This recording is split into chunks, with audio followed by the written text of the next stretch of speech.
Users of Reddit who have accidentally caused the death of another person. What happened? Story 1. To kick this thread off, I was molested by my cousin, who was babysitting me when I was 4. I told on her, and she ended her own life. Story 2.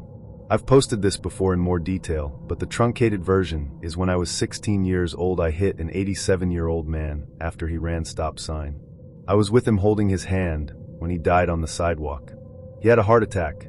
They weren't able to determine if he had the heart attack before the accident, which would explain why he blew through the stop sign, or if he had one as a result. His family was very gracious, and I am very grateful for them. His son called me the day after it happened and told me his mom had died 6 months prior. His dad had been very depressed, and while they were sad he died this way, they were happy to think their parents were reunited. Story 3. I was dating this girl that was a little dysfunctional due to being abused by her grandpa, and nobody knew about it. I noticed some red flags and got her to open up and tell me about it. After we broke up, I told her mom she should stop inviting grandpa over to Thanksgiving dinners due to the abuse. The mom called me a liar, but after asking the other daughters/cousins about it, they confirmed it was true and that they had all been molested too. After word got back to grandma, she said, "I'll take care of it." Fast forward a week and grandpa is dead. Apparently grandpa had a lot of serious medications he was taking and grandma messed with the dosage, which killed him. His death was ruled natural cause and nothing ever happened to grandma. Story 4. It was my mother-in-law's birthday, and her daughter and son-in-law had dinner for the event at their place. My wife, 3 kids, and I drove out after work. As we pulled up to their cul-de-sac home in the dark, I saw something odd in the grass between the sidewalk and street near their mailbox. When I got out, an old man, 80-plus-year-old, called over to me asking if I wouldn't mind helping him up. Said he had been out for a walk, stumbled, and had been in that spot for about 45 minutes. My wife and daughters went inside the house. My then 12-year-old son stayed with me while I helped the man up. Wonderful guy, started saying this was the icing on the cake for his day, as he had fallen asleep early afternoon on his couch with a lit cigarette, which caught the couch on fire. Fire department came, put the fire out with little damage, and moved the couch to the curb when they were done. By this time, my brother-in-law had come outside with us. We walked the man back to his house, about 5 doors down. During our trip there, he regaled us with stories of him in the Navy during the war, and I'm ashamed to say, I can't remember which war he had said. He made special not to talk to my son about how wonderful it was that he was helping. Introduced himself to us as Bill. Said he was the last unpaid bill. Thought that was pretty clever. As we made to leave, he asked if we would bring his couch from the curb back up to the house for him. Not sure why he wanted it, didn't ask.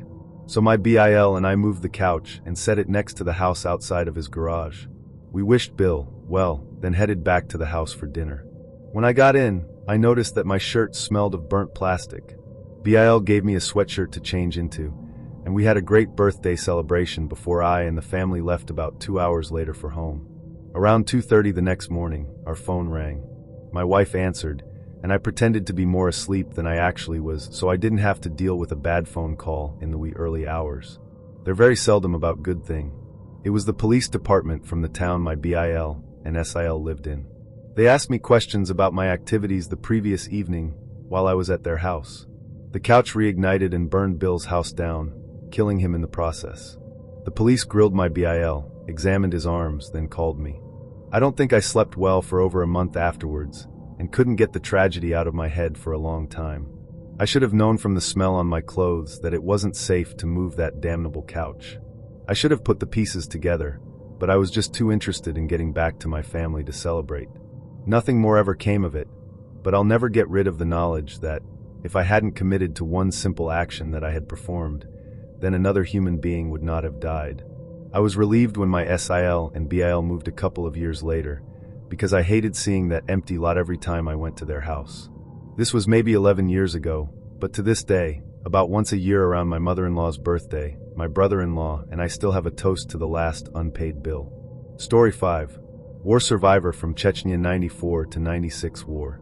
I told a girl, maybe 17-year-old, to run out from the apartment building because I was so sure it was going to collapse.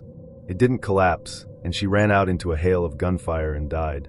I was so scared that I stayed in the building, and it just never collapsed the entire time, so I left out the back.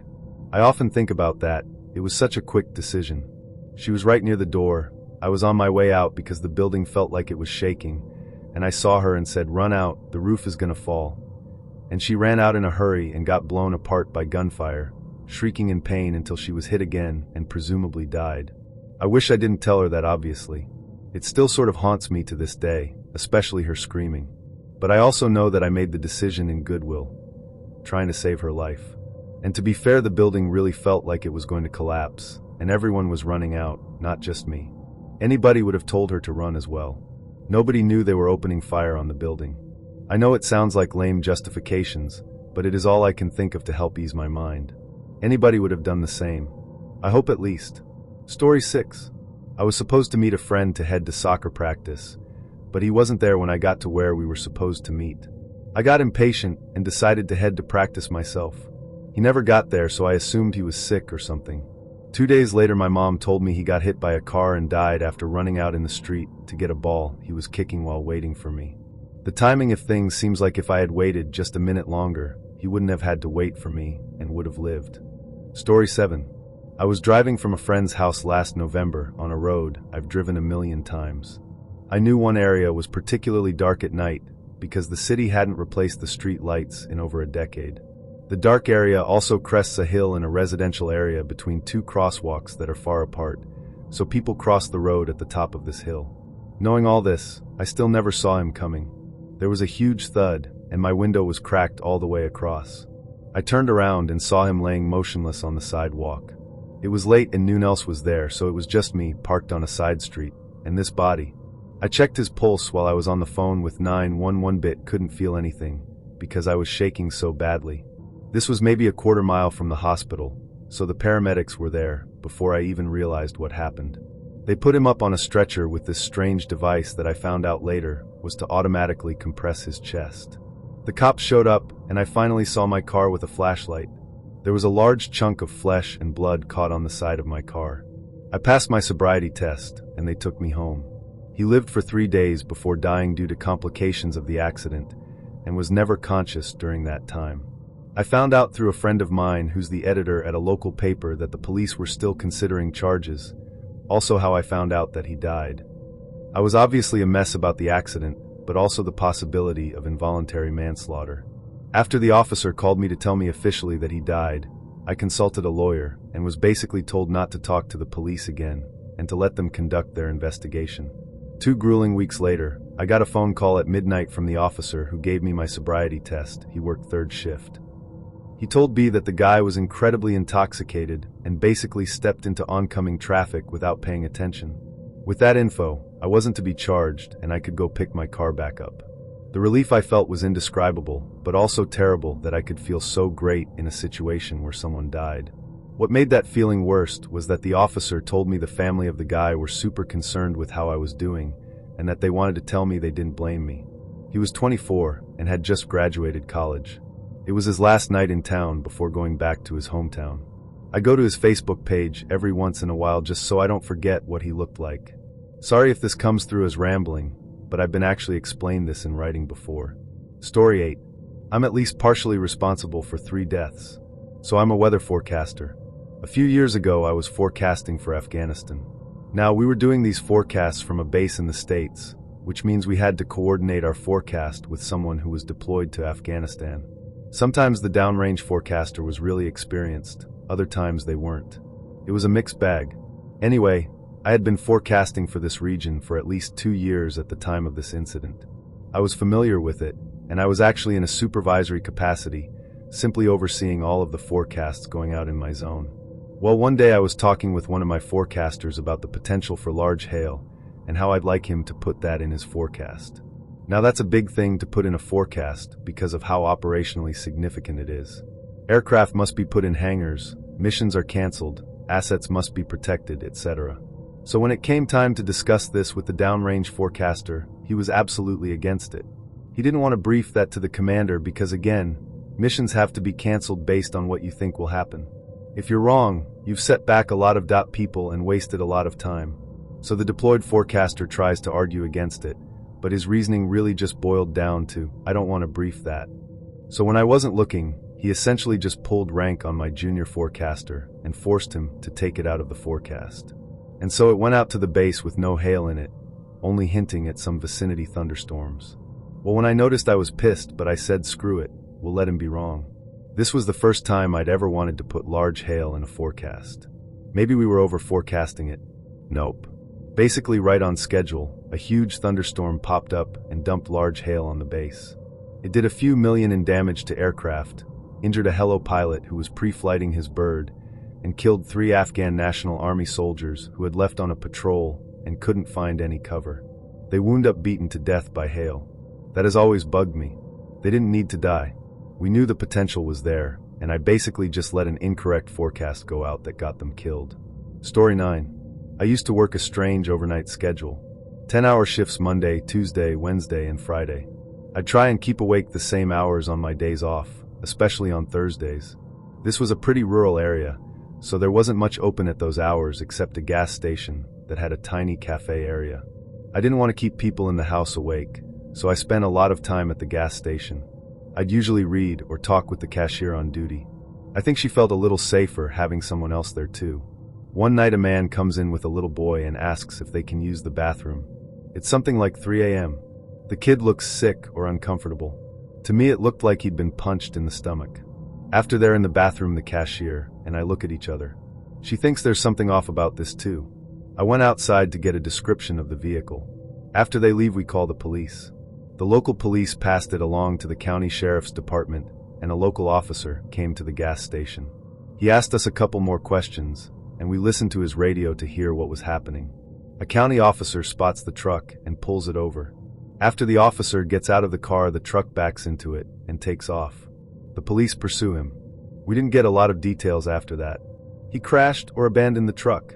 The truck was on fire and loose rounds of ammunition was going off in the truck. I believe the boy was somewhere safe because I didn't hear any more about him. The guy tried to swim across a small but deceptively treacherous river and he drowned. That was close to 20 years ago. If I remember correctly, he was the boy's dad, but did not have custody. He was recently released from prison and the truck was stolen. Story 10.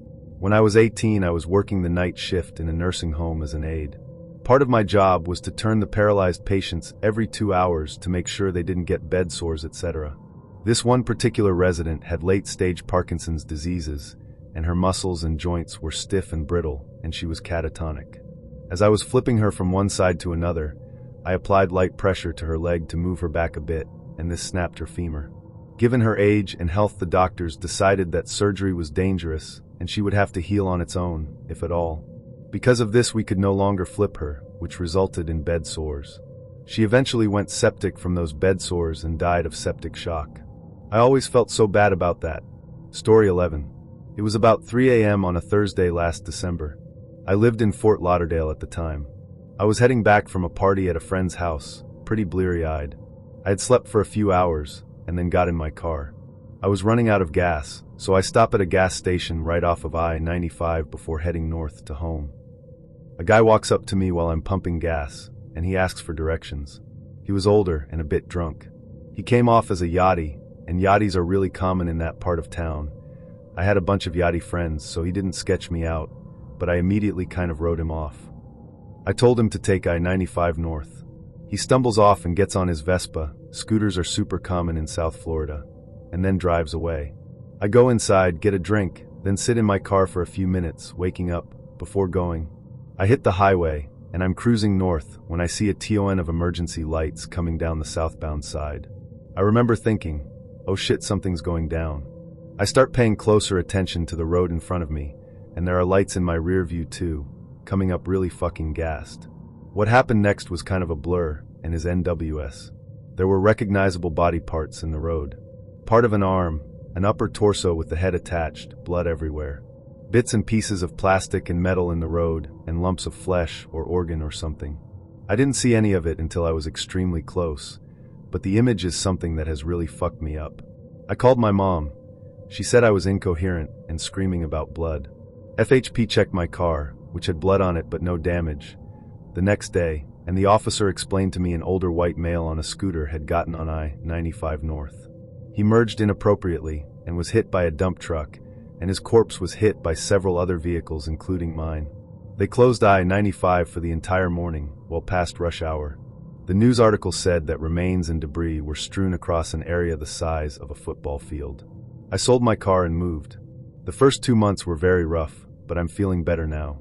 Despite shaking ATM. Story 12. 7-ish am on a Sunday morning. I'm heading to work in a small town at the age of 15 or 16. Come over a crest on a hill and have no time to react. T-bone someone making an illegal U-turn in a driveway.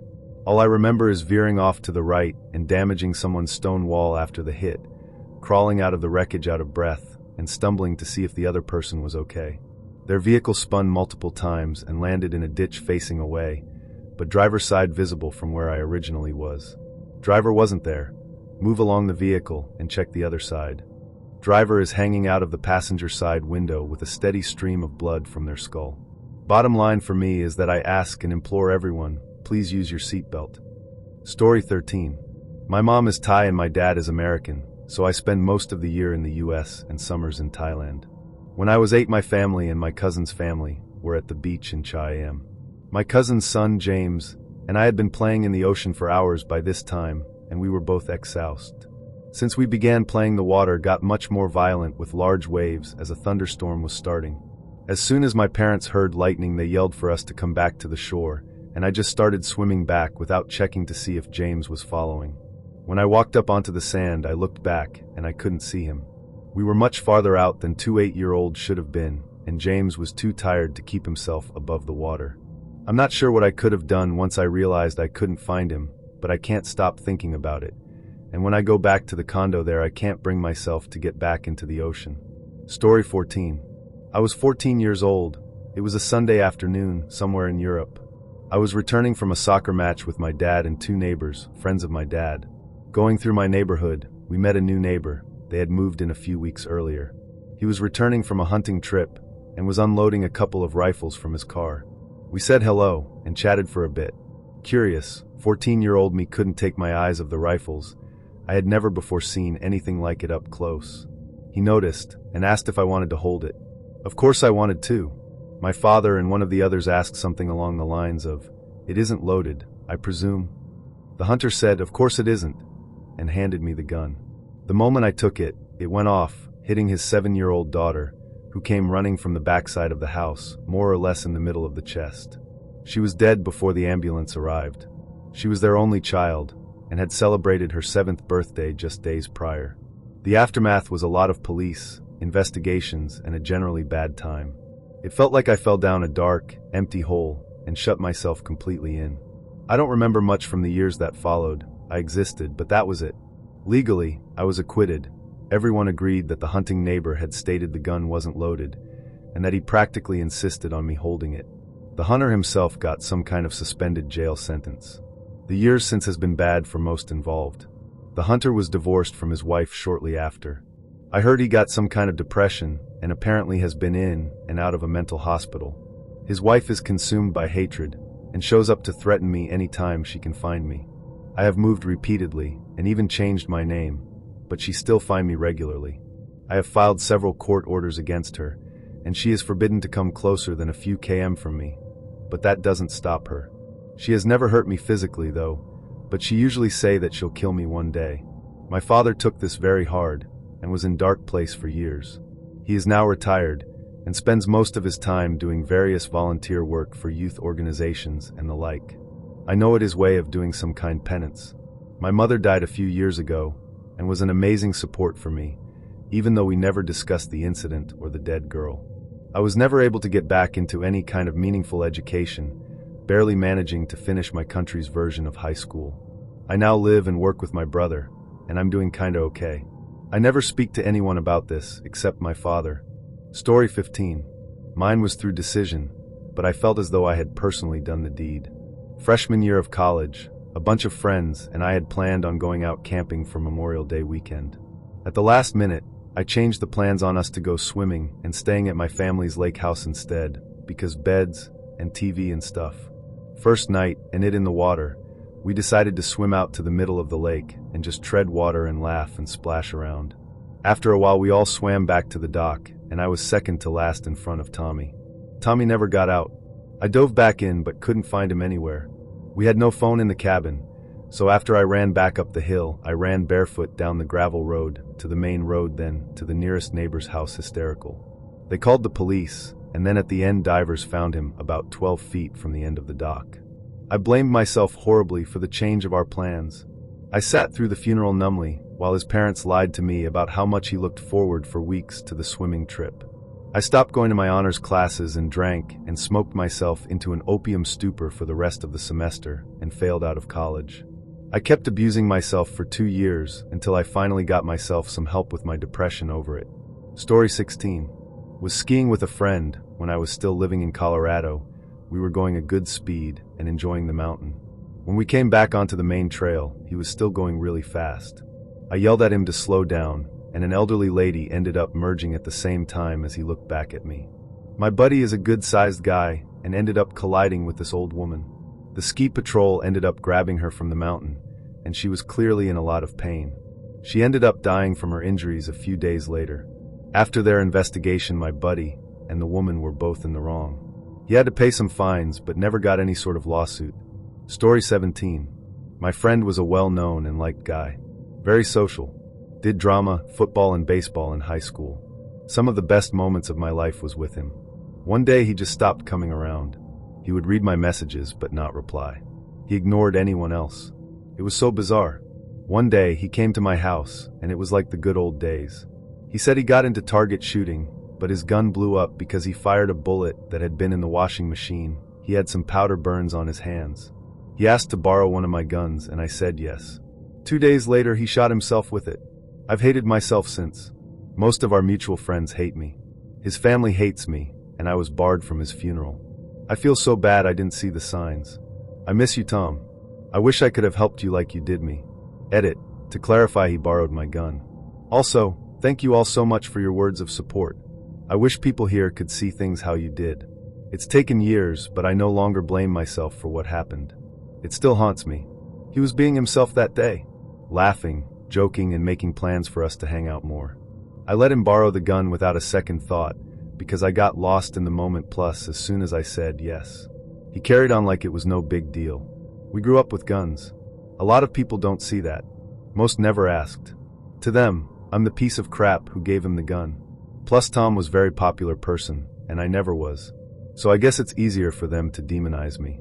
It still hurts though. I wish I could have talked to him about how he was feeling. I wish he'd shown a sign of sadness, something to clue me in. Every day, I spend time playing the what if game. I get everyone who knew him lost someone special, but so did I. And it's like I'm not allowed to grieve for him publicly. Story 18. When I was younger playing Xbox whilst at my grandparents' house, I had left the room to go to the bathroom, leaving my wired controller on the floor. I suddenly hear a thud and decided to finish my business before seeing where it had came from. Whilst cleaning up, I heard a scream from my grandma and was told to stay in the bathroom. And so I did. Found out that my grandfather had accidentally stood on my controller and fell over the wire, cracking his skull open on the table, and was announced dead at the scene when the ambulance arrived. I am now extra cautious with where I leave items, encouraging my younger brother and sister to clear up their mess once they're done. Story 19. I was skiing with my friends on a school trip. As we went to sit on the chair lift, our skis locked. The way that happened meant that one of my friends ended up sighting on top of the other. The lift operator didn't stop the lift, and we couldn't get off by the time we realized what was happening. It was my job to pull the ski bar down, but I couldn't due to the positing of people in the lift. Long story short, my friend ended up slipping, and I was holding on to her as she dangled off the lift. I was wearing thick skiing gloves, so my grip on her was loose. She was screaming so much, but she stopped for a second, looked me in the eye and said, "Please don't let go." And then my grip gave in, and she fell about 4 stories into some rocks near a river. We were shouting at the lift operator, but he was too slow to react. The girl died from internal bleeding and shock, as her legs twisted in a fucked up way when she landed. She went into cardiac arrest and died. I was questioned profusely by the police, and was treated as a suspect. I was bullied endlessly, both online and IRL. In the end, I blamed myself, and I still do to this day. This really is the nutshell version, but out of respect to people involved, I won't give any details, since it was only 4 to 5 years ago. Story 20. I wouldn't say I caused this death, but this is kind of in that realm. But my roommate's dad died most likely while I was in the other room, oblivious that he was at our house. He was in town for a few days, for an appointment he had for heart surgery later this day. I woke up early for homework before class, and he texted me to borrow my truck to go to the convenience store. So I gave him the keys, finished my work, then went to class after he got back. I got back from class maybe 2 or 3 hours later, and about an hour or two after that, my second roommate, not the son, came home, and shortly after my roommates, the son's, mom came to the house in a sweat, asking where the dad was. She said she had called him several times, and he didn't pick up. We went into my roommate's room, and there he was. But he wasn't sleeping, it was different, you could tell. Anyways, we got him down, and I performed CPR while the others called the cops. They were there fast. But he didn't make it. I think they thought I would blame myself. The EMTs, or whatever they're called, each told me that I did everything right, probably didn't want me to blame myself. And I don't. But if I had known, maybe it would have been different. I'm almost certain that I was in the other room when he died, but just never knew. I didn't know just how serious his heart condition was until after all of this. Story 21. Former paramedic here. We tend to have a fair share of what we ourselves consider deaths we are responsible for. You don't always interpret all situations right. There are days your hands are a tiny bit shaky, and you miss that vein or trachea, etc. But I will always remember the first one, as a fresh paramedic, 65 years old male with chest pain, just had his birthday yesterday. Now presents with chest pain. For this we give nitroglycerin as a spray. Works well, but has a downside. It reacts massively and violently with Viagra, etc., which was a brand new drug on the market back then. I asked the patient if he took any medication, he says no.